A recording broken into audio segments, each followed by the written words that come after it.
There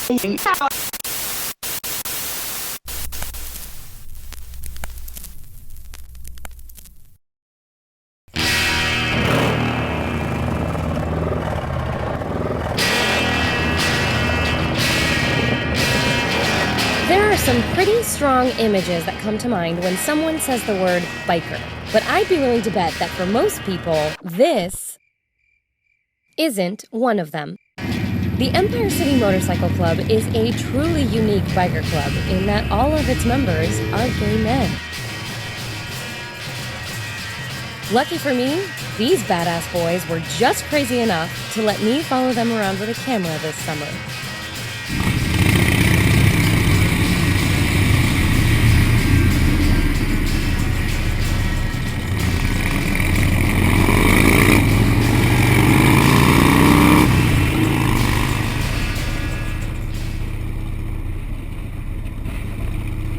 As with anything else, to really understand the Empire City Motorcycle Club, you have to understand their place in history. So let's rewind about half a century, shall we?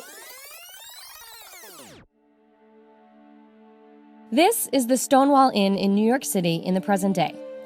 It's an important place because on June 28, 1969, it was the site of a police raid that ended up turning into a string of violent confrontations between the NYPD and the gay men and women of New York. These events, known as the Stonewall Riots, are considered by most to be the birth of the modern fight for LGBT rights and recognition. But the gay community had been beginning to find its voice and coalesce for some time before the Stonewall Riots catapulted the cause onto the national stage, and the Empire City Motorcycle Club was a part of that. Mark, who you see here, is the club's current treasurer and historian. He shared the story of the club's beginning with me during one of our many conversations. Founded in 1964 with a social leather club that separated into people who rode motorcycles and people who just wanted to be in the social scene. So there was a major separation between Empire City, what became known as Empire City, and the other clubs. No pictures exist of the founding members as a club because they couldn't keep photographic evidence of their association. They, along with millions of others, were living in a time when there was no such thing as a person who was openly gay. Emil is an emeritus member of the ECMC who has been in the club since just 9 months after it was founded, and he remembers that time very well. Bars used to be raided, people stonewall, the police used to arrest people, anybody who was in the bar was arrested, taken to the courthouse, and your name was in the paper. Very scary. Like the other gay, lesbian, bisexual, and transgendered people in those years, the original Empire City Motorcycle Club members were seeking a place where they could support each other and connect, and they found it together on the open road. Throughout the turbulent decades that followed their beginning, the club provided its members with a safe haven and an outlet for their need of acceptance. Paul, another emeritus member of the ECMC, shared the story of how he got involved with the club. Since I was 14, I met Mr. Ed, and what do you call that?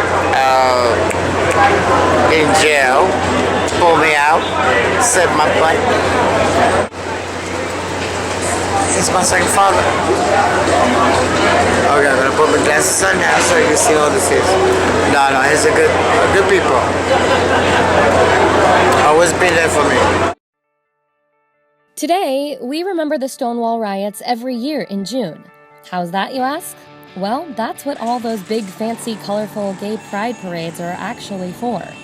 I was in the very first Gay Pride March, 1970. I was in it. And it started on 6th Avenue, went uptown on 6th Avenue, we went half the street, and it ended in Central Park. And people were scared, there was a little stuff thrown at us, and nothing really happened. People watched, traffic went by on the other lanes. So with all of that history in mind, June seemed like the perfect time to get a good look at what these guys are all about.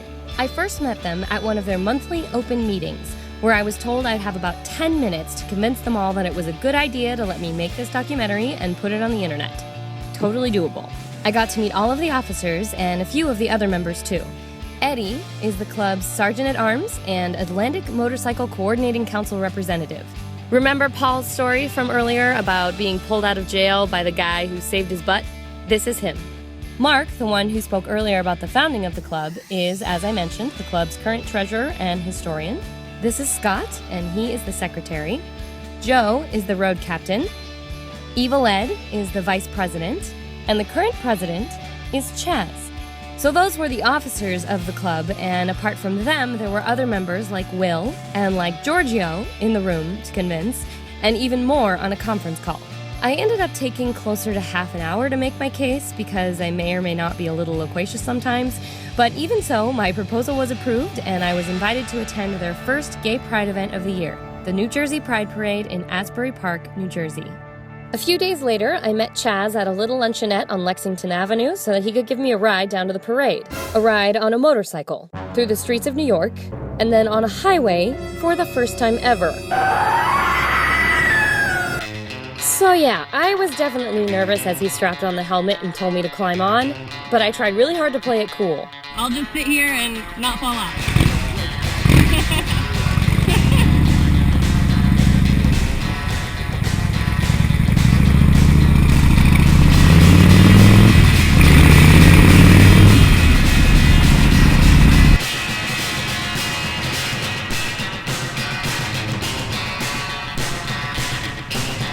Honestly though, it only took me about 20 seconds to calm down because not only was the view from the back of the bike stunning, it was immediately clear that I was in very good hands. These guys don't just ride willy-nilly all over the road on their big scary bikes.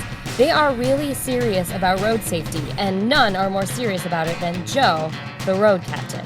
Well, a road captain has to lead and organize rides for the club. So during riding season, that's usually a busy time for the road captain in terms of setting up different rides and and how they correspond with the various events that the club has. On rides, I'm in charge of safety. And actually, many of them, like Scott, got their start riding in motorcycle safety school. I had an inkling about riding, and I was out for dinner with a few friends, and one of them told me about motorcycle safety school. He had a friend who urged him, well, you're thinking about riding, do this. And so he encouraged me to do the same thing. Believe it or not, when you see a group of bikers riding together, they're most often in a very strict formation. The bikes are staggered so that no one is riding directly beside, in front of, or behind anyone else, and each member has his own spot in the line. Chaz, for example, likes to ride at the tail end. I don't particularly like to lead the rides anymore. I used to a lot. I rather do safety. And that's the person at the back of the ride, and I block the lanes and I make sure that the pack is safe. I asked Joe to elaborate a little more on how the formation works. So if I'm driving and I give the signal to make a left-hand turn, I'm looking for my safety to get into the left-hand lane, and then I wave everyone over. They should be keeping an eye on the road, but more importantly, looking in their rearview mirror to see the bike behind them to see when it moves over. Because when it moves over, then it's safe for them to move over. And when there's less traffic, it's actually easier. New Jersey, New York, it's actually pretty tough, especially on our highways to try to maintain formation, but it is actually a safe way to travel, a safe way to get back and forth and around. There's usually safety in numbers when people are keeping under control and do what they need to do. So I made it to New Jersey alive, where we rode in the parade with motorcyclists from all over the Northeast. The parade was thrilling, and at the festival afterwards, Chaz opened up a bit about his role as president. I was truly inspired by one of the past presidents, Jeff Arnold. And Jeff passed in 2004, which is our 40th anniversary, which was really sad. Jeff used to be, I called him the megaphone of the club. He was the guy calling everybody up, sending off the emails, and communicating with other clubs and our internal club members themselves to make sure that we were doing events, we were getting out there, we were being seen, that we were sponsoring other AMCC club events. And when he passed, a lot of that stopped. And when I became involved with the club, in his honor, I've taken on that role. Whether or not I'm the president, I'm going to be the guy in the background that's pushing us. So come on, let's get to the Long Island Ravens event. Come on, let's go down to Philadelphia and support the Philadelphians bar night. And it's really great because we've been getting a lot more support in return. We show up at other clubs' events, they show up at ours. And it's awesome. It's not just our club, it's all the clubs. After the festival, it was time for the parties. And it was here that it became abundantly clear why Evil Ed, the club's vice president, was chosen as events coordinator. Spoiler alert, it's the dance moves.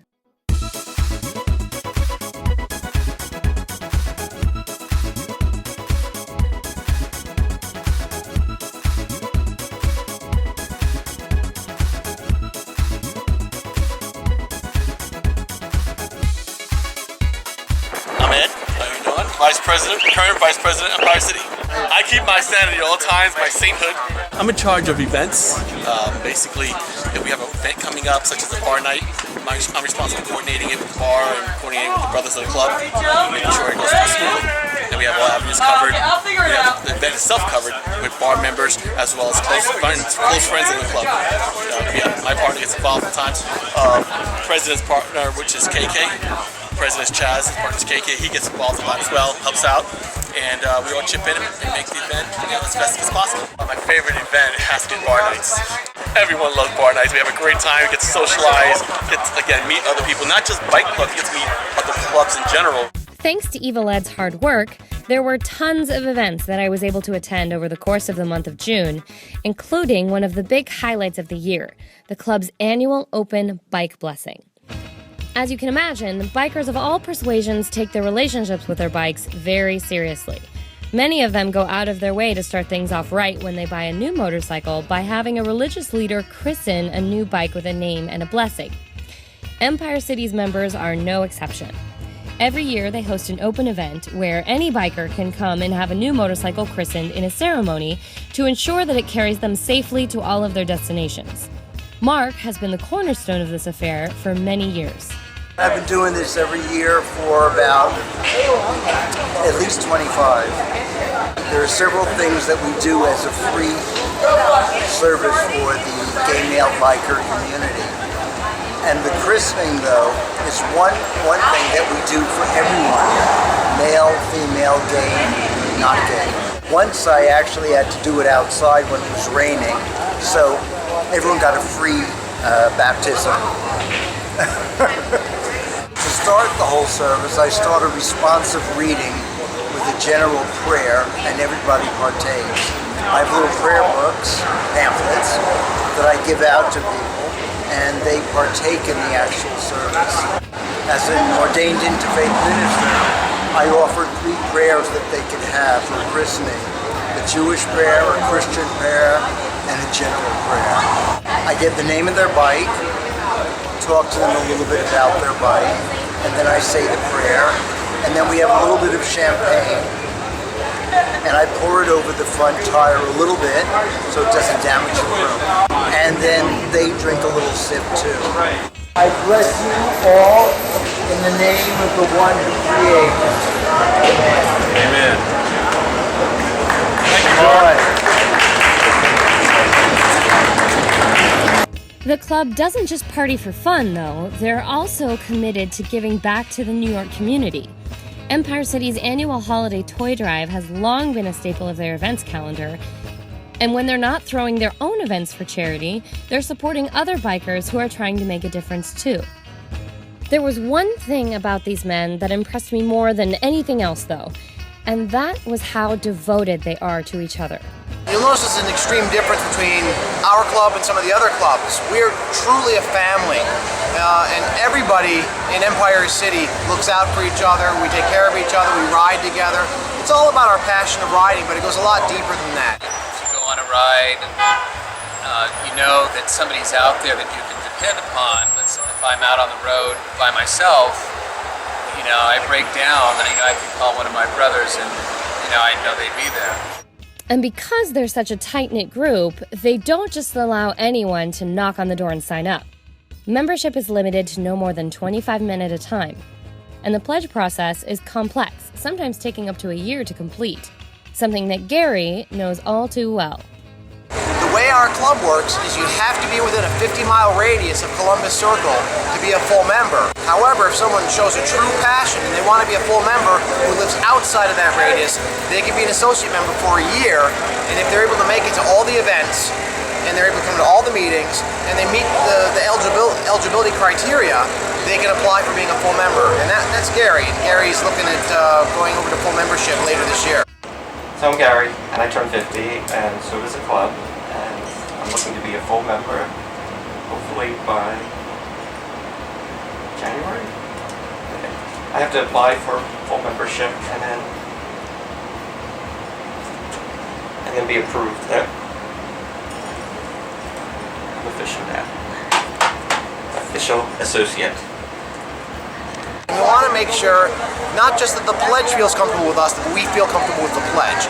Your lives depend on these people on the road. You've seen how they drive. We have to be very, very, very cautious. Oh, right. And besides each other, there is one other thing that they're all devoted to. I love riding motorcycles. A Harley Dyna Superglide. It's 2003. Kawasaki Vulcan is 50. So it's a bigger bike. The third one's in storage. It's a sense of power. I actually made an interesting transition from, I used to be a horseback rider. I used to show, used to jump horses, and it became a natural transition to me. The power and the strength between my legs. My first ride was on the back of a Honda 550, going from Rochester, New York to Utica. No sissy bar in the back, hanging on for dear life. It was thrilling, and I loved it. And a week later, I went out and bought my first motorcycle. The cliches of being free, I kind of think of it like flying through nature. It's really being out in the open and smelling the fresh air. Like in the summer now, you can smell everything. You smell the grass or what's in bloom. And you don't have this box around you, so you can see the road and there's no obstruction. You can feel the wind on your face. It's just an exhilarating feeling. That shared love of motorcycles is also a link to the rest of the biker community. You know, the one that's mostly filled with super macho, quintessentially masculine tough guys who are aggressively straight. And aggressively straight should mean aggressively homophobic if we're to believe the stereotypes, right? We don't advertise we're a gay club. We don't deny it either. They ask, but most people, honestly, I've never really had someone ask. So what happens when I bring it up? 2 wheels, anybody can ride them. It shouldn't be an issue. Every motorcycle club needs to have a little thing to bring people together, so that's pretty cool. Okay, so what about gay people who aren't bikers? What are their experiences with straight bikers like? I don't know if I should say this, but Hell Angels, my oldest brother was in the club. My other brother who passed was in the Hell Angels. I remember years ago when I was in my teens going to Mrs. J's at the biker bar, and I had hot pink pants on and pastel colors on. I'm walking to Mrs. J's. I had to get my brother, I need the money. I went in there and he's like, "What are you doing here?" Well, his friend gave me drinks and everything. I was there 3 hours. I literally was in there for 3 hours. I was in my own club for an hour, and it was great. It was great. I got really excited when I heard that last story, and I really wanted to get a Hells Angel to comment on that idea. But unfortunately, even after I stalked them all over town for a month and asked them very politely over and over and over again for a comment, they declined to go on record with a statement. Oh well. I should probably clarify that Empire City is an entirely different type of motorcycle club than the Hells Angels. There's many, many, many levels of the motorcycle community out there. We're kind of the good guys on that side. We all have jobs. Well, we don't really make too much of outlaw clubs. 1 or 2 of us will, but we don't do it as a big club because we try not to get in too much trouble. We're actually a dog club. Nobody's ever gotten arrested, drunken driving, all of that, fights. It just doesn't exist. Anyway, this is not a sex club. But all of that aside, Let's go back for a second to the fact that there is apparently no tension between gay and straight bikers when they're around each other. What is it that allows these two seemingly incongruent groups to coexist so well? It all comes down to one word. Brotherhood. You pass another motorcyclist on the road, you give a wave.